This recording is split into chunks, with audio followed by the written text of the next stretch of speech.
Welcome back to the podcast, friends. Today's episode is for anyone who's feeling a little overwhelmed with how fast the online world is shifting, especially when it comes to AI and search and marketing and how people are buying, etc., etc., etc. I am not the first to say that this year has been a little bit weird. There's so many changes, there's so much uncertainty, and people are just changing how they're buying and how they're selling, and there's a lot going on right now. And I've been really looking forward to recording this episode because it's a conversation that has been popping up a lot with my community and our clients. And to be honest, it was something that I was at first a little worried about too. We've got AI overviews, we've got Google search changing drastically, social media feeling like a never-ending hamster wheel with no results. And somewhere in the middle of all of that, your website is just sitting there, right? It's maybe collecting dust, or still using strategies from like 2018. Maybe it looks pretty and organized, but it isn't necessarily strategic. After diving into the research and addressing all of this stuff, learning from some of my favorite experts in SEO, and seeing what's working and not working with our clients and our students, I'm actually really excited about what's coming in this online world, especially as it relates to AI and search engines and our websites. I am here to tell you your website is still your biggest SEO power move if you know how to use it. Today, I'm breaking down how SEO is evolving as it relates to AI technology, why your website matters more than ever now, and the super strategic updates that you can make to keep showing up in front of your dream clients, even in the age of AI and all of its fancy features. So let's get into it.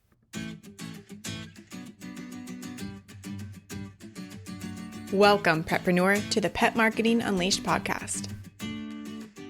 I'm your host, Michaela Vargas, founder, designer, and educator behind Pet Marketing Unleashed. This podcast is all about growing your pet business without the stress. Here, you'll find episodes packed with actionable tips and advice for streamlining your online presence, avoiding burnout, and onboarding new clients while you're away from your desk or out with the dogs. So pop in those earbuds and learn stress-free marketing and website strategies with me while you head out on your next dog walk, pet sitting visit, drive to your next session, or just wherever your pet business takes you next. Let's dive in.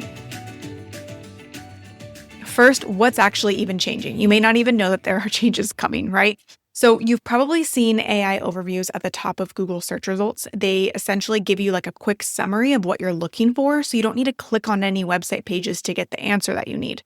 And if you don't know what I'm talking about, if you haven't seen that, we will have visuals in the podcast that goes with this episode, so you can click on that in the show notes and see what we're talking about here. So with these AI overviews, some people have been saying, all right, so now there's basically no point in blogging or updating my website because AI overviews are taking over page views. Like no one needs to click on our website anymore. And honestly, I really understand where you're coming from when you say that. Like I totally get that.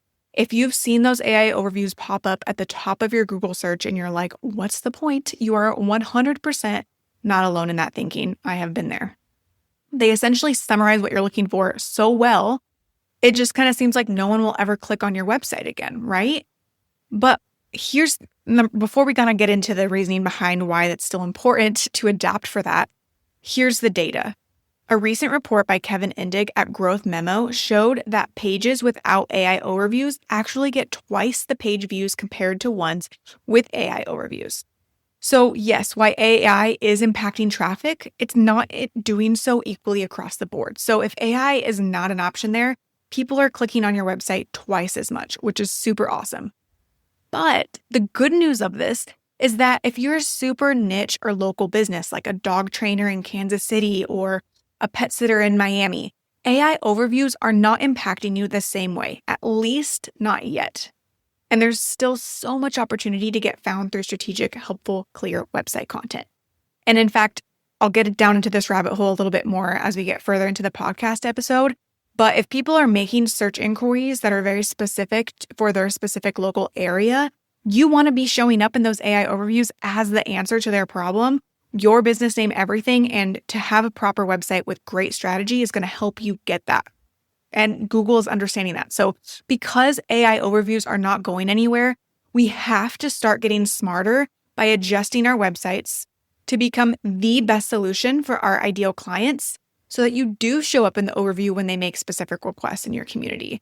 This is so crucial. And I think that's where this is why I wanted to do this podcast episode, because I feel like people are looking at it from the opposite lens. They're looking at it as, well, AI overviews are here to give them the answer. So I guess I don't need to do anything. Like, no one's going to click on my website and it's just kind of taking over. But no, Google's becoming so smart that you have to be so good at your website to actually become the best solution for your ideal clients. You can't just use like an SEO checklist here and just hope for the best. You have to know your ideal clients. You have to actually be the best solution, because Google is so smart that they're going to know exactly who you're the best solution for and show you to the people who are searching, if that makes sense. Again, we'll get more into that as we get further along in this episode. But that's why this episode is so important for you to listen to, because it's just really everything. When it comes to these changes, we have to be able to adapt. So Google is shifting, yes, but it's shifting toward helpfulness, real expertise, and clarity. So this brings us to how important the content is on your website. Here's the wild part most people don't realize. Your website is literally training the AI bots. Like, your website is contributing to what is being shown as results in AI overviews and anything else when it comes to like ChatGPT, right? ChatGPT, all these other ones out there, they are using what's on the internet to produce these answers, right? So search engines are looking at your site to figure out what you offer, who it's for, where you're located, and whether or not you're actually a credible source. So if your homepage or your services pages are outdated, or they're vague, or perhaps they're just trying to hit lots of keywords, Google's like, all right, cool, but we don't really know what to do with you. Like, where do you fit, right? It's kind of like you're introducing yourself to someone new, but you're just kind of like mumbling a little bit, like, well, I kind of do this and I kind of do this, and right? You're not wrong, but you're just not super clear who you're wanting to work with. And clarity will always win online, especially as Google gets smarter. Your website is no longer a place to just dump information. It's essentially like the anchor for how your business gets categorized online. AI can now understand nuance and search intent better than ever, and this will keep improving. It can really get to know its users, which, like, for example, say somebody has a ChatGPT account and they've been using it for a little while, so ChatGPT actually knows who this user is, right? They know, for example, say this user searches for a local dog walker in their community. Like, who is the best dog walker in San Diego for me? They likely already know your favorite groomer. They know that you prefer a holistic type company and that you have a dog with diabetes. Like, they already know your background, your preferences based on previous searches. So if your company serves that exact kind of client and your website clearly articulates that, like your values and your services, you're way more likely to show up as a perfect fit. And this is awesome because you're more likely to get ideal and aligned clients. It's truly incredible. And I believe when done properly, your website can be your hardest working employee who finds your most ideal clients for you if you set it up right. So, what does Google actually want now? According to Google's most updated search quality rater guidelines, and you can access this and actually read through their whole entire guidelines and what they want and how they actually do things. I'll link that in the show notes as well. But according to them and their guidelines, Google is prioritizing firsthand experience, actual helpfulness, and relevant and easy to understand content. So when it comes to people saying, oh, I'm just using AI to generate blog posts or using AI to generate my website copy, that's not good enough, because Google can understand nuance. They understand if you're using your personal experience or if you're just pasting something that's regurgitated from the internet already, right? They understand, and they're only placing priority on people who are actual, credible, like the best solution to the problem. Like, they understand that. They're getting so smart. So you have to actually become the best solution to the problem. And I think that's the biggest difference or change in evolution when it comes to SEO, because it used to be, if you follow this checklist, if you use all the keywords, if you have all the right pages, like, you're going to be shown in the search results. And that's no longer good enough. And I think that's really good, because Google should only be showing the best fit for you, right? So that means no more keyword stuffing, no more writing blogs like you're trying to win an SEO robot contest, and no more treating SEO like a checklist. That is so outdated. And we've had situations where even our clients will come to us and say, hey, can we add this, particular page to our website because this SEO expert told me that we need this page on our website. That's not necessarily the case, right? We have to boil it back and be like, okay, well, number one, is this page going to be valuable for your ideal client? Is it necessary for them to make a purchase decision? We have to think through what actually makes sense for your ideal client and what value you're bringing to the table for that particular page or that sentence, like whatever it is. It has to be so purposeful and intentional and valuable. So you want to make sure that your website is sounding like you, speaking to real people in your audience that you want to be working with, and answering the questions they're actually searching for. So think about your dream client for a second.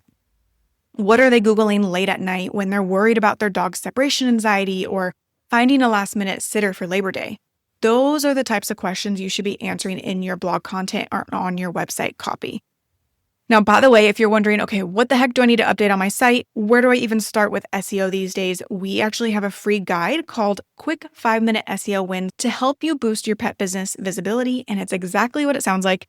Super doable, quick, strategic things that you can update on your website to start improving your search visibility with all of the foundations. You can grab it at petmarketingunleashed.com/SEO-wins. That's SEO-wins, and we'll have that link in the show notes for you as well. Okay, let's continue. So there's a term that gets thrown around a lot in SEO, and that term is domain authority. It's something that we talk about in our course, SEO Unleashed. And SEO experts like to drop the term a lot. It's a very popular term, and it was like that big SEO buzzword there for a while, and it still is really important. And essentially what domain authority is it's like how strong your website is from a technical and link building standpoint. Essentially, how many people are linking back to your site? Because if a ton of people are linking to your site as something very credible, that makes you really credible as a result, right? That's your domain, like your URL authority. You have a lot of people linking to you. That means you are a real legit business. But with all of these changes that we're seeing, Google is shifting to more of a holistic approach through overall brand authority. That's the trust that you're building across everything that you do online. It's your voice, your message, your visuals, your vibe, your social media. Yes, Google and AI are now paying attention to the other things you do on other platforms like YouTube and social media, which, if I'm being super honest, I'm not loving necessarily, because if you've listened to previous podcast episodes or read our blog in the past, I have a love-hate relationship with social media, but they are looking to make sure that you are an actual credible source of information that's consistent everywhere, right? So if your website, for example, says you're a dog trainer who focuses on leash reactivity, but your Instagram is just like hiking adventures and cute pictures of your clients, then you're sending mixed signals, right? But if your website, your blog, your Instagram, your Google business profile, Facebook, or even guest blog post features or guest podcast interviews are all talking about leash reactivity and dog behavior tips in your local area, then Google's like, all right, cool. This person clearly specializes in this specific location. Let's recommend them when people search for that, right? It's all about brand consistency and topic alignment. So no, you do not have to be everywhere. That's not what that means. It's just that wherever you are, you need to make sure that your message is clear and consistent. That's how you build brand authority. Essentially, again, you have to actually be the expert for Google to tell people in the search results that you're the expert. And they do that by showing you up higher, or they show you in Google the AI overviews, right? You can't fool them anymore by an SEO checklist. Okay, so how do you implement all of this? I know we've covered a lot, and I feel like sometimes this can be a little bit overwhelming. So let's get into 4 simple things that you can do this week to adapt and show up smarter ahead of the game. Number 1, audit your homepage and your services pages. Those are the most important pages on your website. Are you clearly stating what you do, who it's ideally for, and where you're located? You want this super specific. You want it to be super clear, and you want to be speaking exactly to who you want to be working with. Number 2, write blog posts that answer real and local questions. So we don't just want random topics for SEO. We want what your local dream clients are already asking. You want to dig deep with this. One of the most popular blog posts I see pet care providers write is like, why should I hire a professional pet sitter, right? They're not searching for that. That's not necessarily helpful, right? We want to get more specific into your ideal clients, which is in your local community. What are they searching for? What do they need to know? Dig deep and actually write valuable information of things that they would actually be wanting to know. Number 3, Get consistent across all of your platforms. Repurpose that blog content into social media posts, into short videos or podcast episodes or guest blogging. Wherever it is, you want to branch yourself out and be super consistent about the same topics to build authority everywhere. And number 4, of course, we've talked about data a lot on this podcast. Use tools like Google Search Console or Google Analytics, or ask new clients, how did you find us? And then you can start learning and improving and seeing which clients are coming from where, and are you getting your most ideal clients from certain types of posts? Like, you want to really dig deep into what's actually working in your business. And if you don't have Google Search Console or Google Analytics connected to your website, I highly recommend doing so. It's super important data to be able to keep track of. So those are the 4 things that I definitely recommend. If you, of course, want to dig deeper into all of this when it comes to optimizing your site for SEO, I highly recommend giving our SEO course a look. It's called SEO Unleashed. We walk you through how to optimize your website, write better blogs, get found online, and create content that works smarter, not harder. It's all about setting up all of the proper SEO foundations and systems, and then you can build from there. And you do not need to be a tech genius or content machine or pay for ads to do this. So you can learn more about the course at petmarketingunleashed.com/SEO-course. Again, that'll be linked in the show notes for you as well. But if you want to learn more about SEO, get all of the foundations set up so that you can take all of that and run with it, that's definitely a great place to start as well. So before I wrap up, I just want to send out a little bit of encouragement because, again, I know how it goes when you listen to podcast episodes that just make you feel like, oh my God, I'm doing everything wrong. I need to change everything. I need to scrap what I'm doing, or things are going to come crashing down. And that is not what this podcast episode is meant to do at all. This is not a scare tactic into my SEO course. That's not even what this is. What I'm trying to do here is help you realize that SEO and Google and all of the AI technology is getting smarter. So eventually you're going to have to adapt to their capabilities in order for them to help your business and to help you show up in the results. And what's cool about that is that you just have to be a genuine expert in your industry and in your community, right? This, again, it's not about following an SEO checklist. It's not about SEO best practices necessarily. This is about becoming the best solution and intentionally putting that onto your website and across all of your platforms, so that Google knows that you are the best solution so they can start showing you. It's about adapting intentionally. SEO and AI are not going anywhere, and I do think that's a good thing for smart businesses who know their ideal clients. The businesses who take the time to get clear, strategic, and consistent about how they show up online, those are the businesses that are going to be showing up in the search results, in recommendations, and in front of the right people that they want to work with. This just explodes into the rest of your business. It's not just about getting 10 leads. It's about getting either 10 leads or maybe even 5 leads that are just so amazing. You just love your business. You feel fulfilled. They're an easy sell. You don't have to go back and forth. It's a beautiful thing when you are super clear and strategic on your website, and that's helping you get more ideal clients. So instead of running from all of this new AI stuff, let's lean into it.